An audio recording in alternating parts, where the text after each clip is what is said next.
good to see you. I wanted to ask you about Matt Bailey and Miles Scott. Feels like we don't ask enough about those guys who've been stalwarts for you. Matt obviously took a huge leap last year. Miles been consistent. What do they bring individually to your back end, and how important are they for what you do? I think something that people don't talk about enough, is just experience.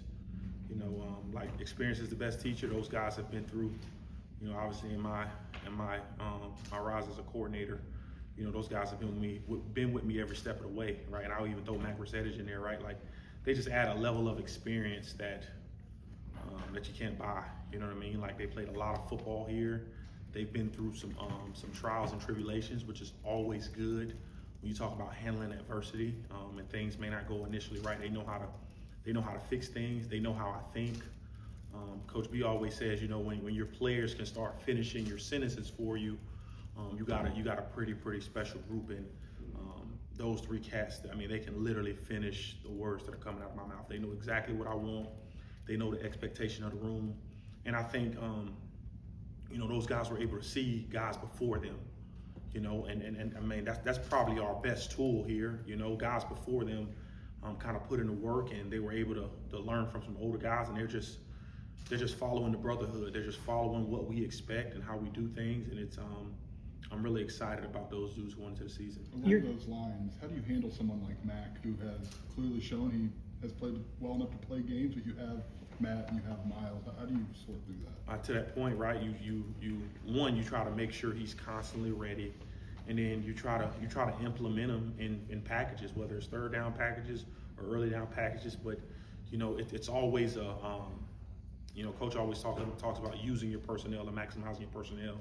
You always want to get the players who you think can help you, or your players that play the best opportunity to get on the field. And all three of those guys, they're going to have ample opportunity throughout the course of the season to get on the field for us. And so, from that position to the guys up front, to the guys at linebacker, to the guys at secondary, we got a lot of different battles going on, which I'm like super excited about. This is probably, just across the board, probably the deepest that we've been. From guy who you guys may consider as a starter to guys behind him.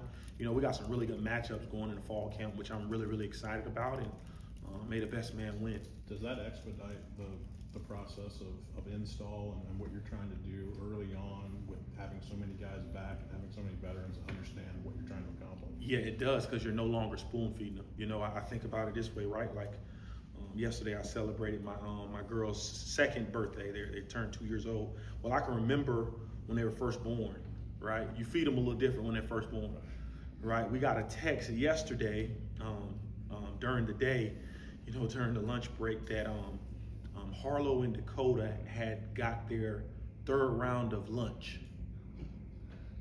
So they eating like some adults, right? You know what I mean? And I say that because, when you're first kind of putting something in and you're first running something, you kind of got to spoon feed it to them. It's new, there's a learning curve. Well, when guys have been running those things, now you can really feast, right? Because they know exactly the expectations. They know exactly what you want. They know exactly what you're looking for, and now you can put more on them. At the end of the day, right? My goal is to make sure that we can play fast, but there are things that they're going to be able to handle, and I'm going to stress them, especially throughout the camp, to just challenge them mentally. Like I think more than anything, this game is about straining. We were very fortunate enough last year to just train longer than some teams, and that's what this camp's about. What's important for you in your third season as coordinator? They're going into your third season. Yeah, I think it's right. Like at the end of the day, you want to play great defense. At the end of the day, you want to give the offense ample opportunity to score points. You want to be able to get them the ball. You want to take the ball away. But you only can control what you do on your side of the ball. And at the end, I just want to play great defense. I want guys flying around. I want guys having fun. And obviously going into year three, like you would hope, the goal is always to make the year that much better than the previous year. And so like I have no, I guess, personal expectations. But I will say this, our goal is to be better, way better than we were last year. And I think with all the guys that we have returning, we have the ability to do that. And so just play better, just obviously you would love to win more games, right? Obviously games are going to be, all the really good teams we're playing, games could potentially be tighter. And so, you just try to prepare those guys for those moments and, you know, when your defense has an opportunity, right, you really wanna rise to that and take advantage of it. What does way better than last year look like? I mean, or is there something you're like looking to see growth in? Well, like way better in my opinion is, right, if we had 28 sacks, let's try to have 40, right? If we had 20 takeaways, let's try to have 30, you know. And so like in categories where I felt like we could take a game over instead of allowing the team to linger around, like let's put them out. You know, there were a couple of games where we played a good first half and we didn't play that well in the second half, or we played well in the second half and we didn't play that well in the first half. You know, like being a complete unit, a complete team, like when you step on that field, it is all business, right? Like the game isn't over until we're back in the locker room, right? When we're back in the locker room and it's 4 zeros on that clock, right? Like we got to learn as a team, right? Especially on defense, to when you have a chance to put teams away, putting them away. You know, and I think we learned a lot coming off the heels of last year. And then I'm sure there'll be some close games, right? And we go through a lot of situational football here, which I'm really thankful for, to allow our guys to grow in those moments. Coach, what are some expectations up front? Is quite back end in the second tier, you got a lot of guys coming back, but is there kind of a rebuild up front? What have you seen from that group? Yeah, I mean, we have a lot of experience, right? Whether it's guys transferring in or guys getting their feet wet last year. I think, you know, at the end of the day, right, and coaches hit on this several times. Like, you talk about running a program, you talk about playing great ball offensively and defensively. It starts up front, and so there's a lot of pressure. Whether this was Coach B's first year or his 5th year, right? Every team that he's had, right, it starts up front, and we're no different than those previous teams, right? Like your program, it starts up front, and so we put a lot of pressure on those guys in spring ball and off season. Like we know, right, in order to be a good football team, we got to stop the run, right? Obviously, you want to limit explosives on the back end, but you know, like teams, really good teams that can run the football really, really well, especially down the stretch, they have a chance to beat you. And so it's our job up front to make sure we can take care of that with some of the guys that we have. Obviously, we got some really good players, got a bunch of really good guys, a bunch of really good matchups, especially going to fall camp that we're super excited about. But you know, like at the end of you want to be able to win, right? And I'm not talking about 49-50 win, right? You want to be able to like put your stamp on it especially as a guy up front that you control the game. Any specific guys up front jumping out to you in the spring? Yeah, I mean, I think about Pat Farrell. I think about obviously James, Kurt, right? Gabe obviously speaks, but it's a plethora of guys, right? Whether they transfer in, Angelo McCullum, or they've been here, right? Like that have done some really, really good things for us. And it's, you know, a new year always brings on new opportunity, you know, and there's going to be things throughout the course of this camp and this season that maybe it was a guy that you guys probably slept on a little bit that's kind of becoming a little bit of a star. And so I'm just excited about the unit as a whole, to be completely transparent with you. And you guys got into a lot of sub packages late last season. Yeah. What did you like about the looks that gave you, and how repeatable is that this season? Yeah, it's again, like Coach always talks about maximizing your roster, you know, and it's different guys bring different value.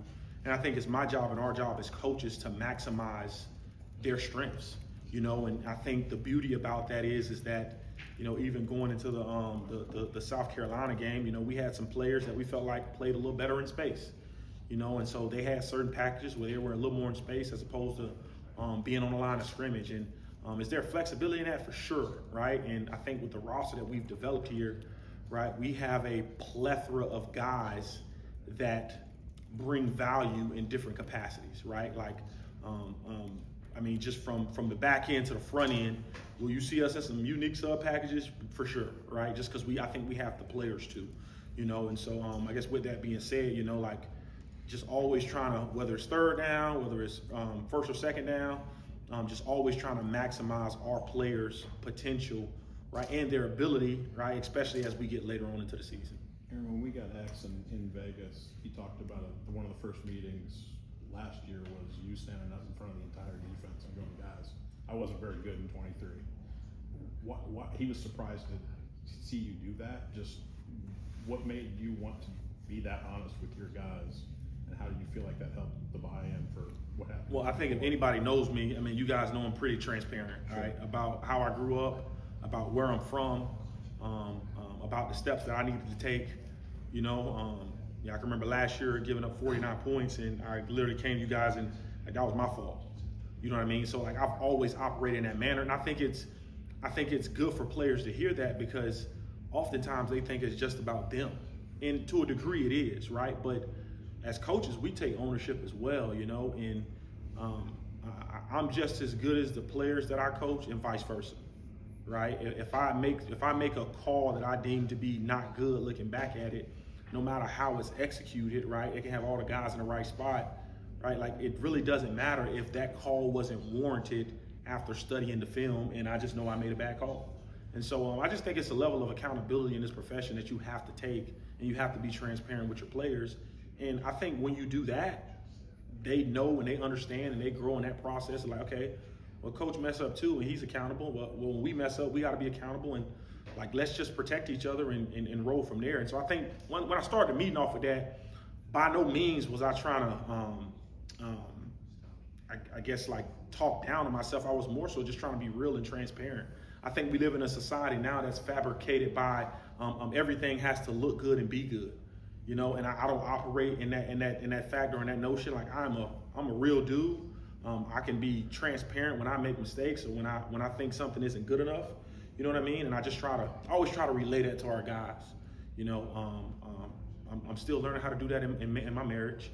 You know, that's something I'm learning. But with time, right? I've been a coach a lot longer than I have been married. But with time, you just learn how to grow in those aspects of areas that you know you need growth in. Do your assistants learn from that too? I mean, are they okay telling you, hey, I messed up, because they know that you'll admit it when you do?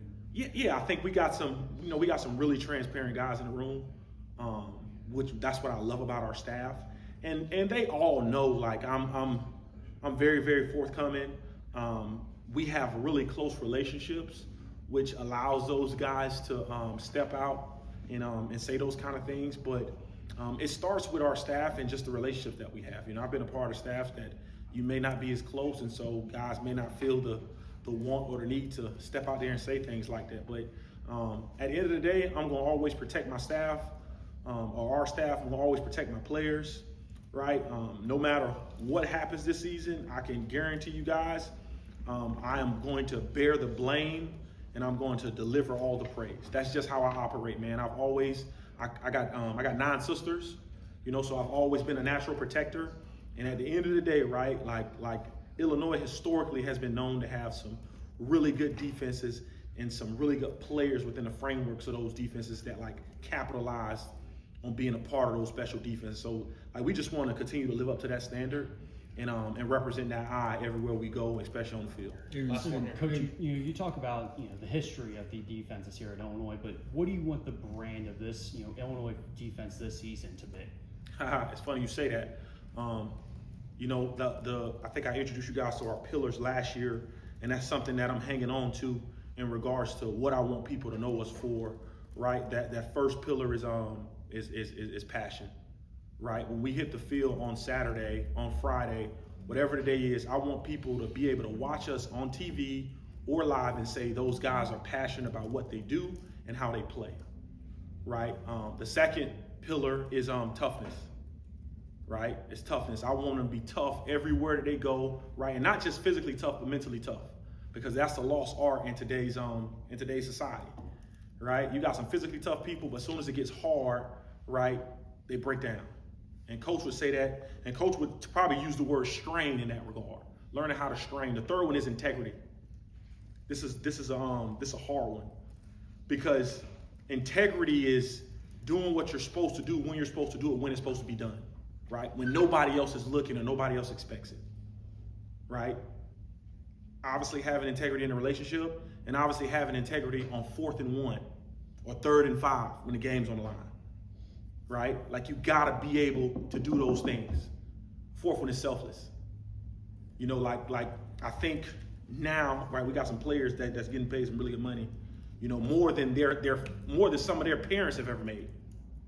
Right? And instead of checking the next man's pocket, are you going to be selfless enough, right, to fight on that double team for the backer behind you? Are you going to be selfless enough, right, to play on special teams? Are you going to be selfless enough, right, to whether it's blitz in a certain path right, or getting doubled, right, to do your job, or you're gonna be a me guy. Because that's what, every time they pick up their phone, like that's all they're seeing when they leave this place. And the last one is effort, right? And specifically, perfect effort, right? Going to the ball or whatever it is in life that you're doing 100 miles an hour, right? And every single day, right, what I'm telling our defense is to fight for those pillars. Because the reason why is because as soon as they leave this building, they have to. Because the world is telling them the complete opposite, right? Be selfish instead of selfless. Right? Worry about, get your stats, worry about you. You know, so when people watch us play ball, I want them, in the words of Jay Lehman, to see a pack of hyenas, right? A pack of hyenas flying around, right, displaying those pillars.